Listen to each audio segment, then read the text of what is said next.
നമസ്കാരം. Alpha palliative care daily ന്യൂസിലേക്ക് സ്വാഗതം. പ്രധാന വാർത്തകൾ. Alpha Kodungallur link centre Eriyad Cheraman പറമ്പിന് കിഴക്ക് നിർമ്മിക്കുന്ന ഹോസ്പീസ് മന്ദിരത്തിന്റെ 3ാം ഘട്ട നിർമ്മാണം പുനരാരംഭിച്ചു. സിമന്റ് ബ്ലോക്സ് ഉപയോഗിച്ച് ഭിത്തി കെട്ടിത്തിരിക്കുന്ന ജോലിയാണ് തുടങ്ങിയത്. എക്സിക്യൂട്ടീവ് കൗൺസിൽ അംഗം കെ അബ്ദുള്ള ആദ്യ ബ്ലോക്ക് കൈമാറി നിർമ്മാണത്തിന് തുടക്കം കുറിച്ചു.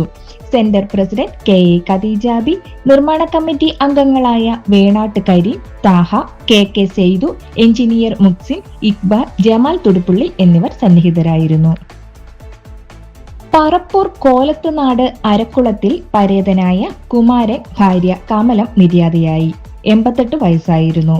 Alpha palliative care community director Suresh ശ്രീധരന്റെ ഭാര്യ ചിറ്റിലപ്പള്ളി IES പബ്ലിക് സ്കൂൾ അധ്യാപിക ലത സുരേഷിന്റെ മാതാവാണ്. സംസ്കാരം നടത്തി.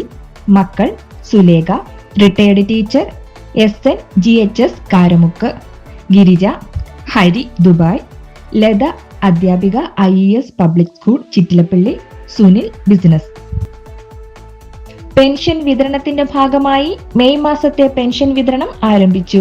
യാതൊരുവിധ വരുമാനവുമില്ലാത്തവരും ജോലി ചെയ്യാൻ ശാരീരികാവസ്ഥയുള്ള ആരുമില്ലാത്ത കുടുംബങ്ങൾക്കായി 1994 മുതലാണ് ആൽഫ ചാരിറ്റബിൾ ട്രസ്റ്റ് പെൻഷൻ നൽകാൻ ആരംഭിച്ചത്.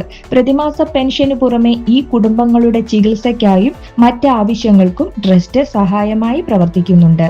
Trust office secretary Vimala Venugopal, senior accountant Shapna എന്നിവർ നേതൃത്വം നൽകി. ഇതോടെ ഇന്നത്തെ വാർത്തകൾ അവസാനിച്ചു.